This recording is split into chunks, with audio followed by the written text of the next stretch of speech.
Это касается многих. И когда-нибудь это коснется всех нас.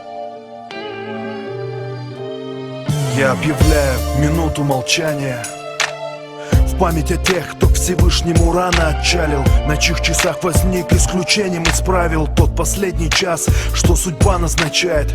Их души во снах нас навещают ночами. Не все сложилось в их жизни, как порой обещают. Жаль им уже не примерить колец обручальных.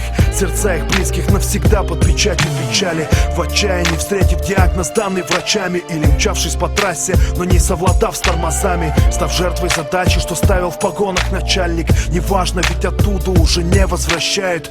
В мире, где на единиц не обращают внимания, несем их в памяти сквозь время и расстояние. Они уходят, не написав завещаний, в другую жизнь, что где-то там над домами. Молитесь за тех, кто ушел раньше срока. Бескрайняя гладь им станет дорогой. Протоптанной тропкой уходят на небо. Кто был здесь последний, тот там станет первым. Птицы парят у меня под ногами. Я ангелов вижу своими глазами. Где-то внизу остается земля. Пусть имя мое помнят друзья. И пусть весь мир замолчит на минуту в память о тех, кто был еще жив этим утром, кто посчитал, что мир иной станет лучшим приютом, решившись на этот поступок с холодным рассудком.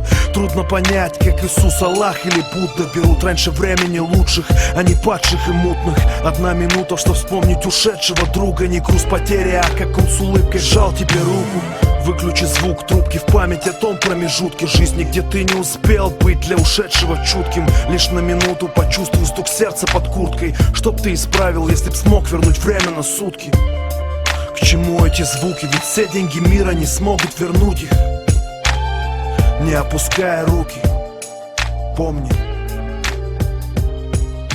Молитесь за тех, кто ушел раньше срока. Бескрайняя гладь им станет дорогой. Протоптанной тропкой уходят на небо. Кто был здесь последний, тот там станет первым.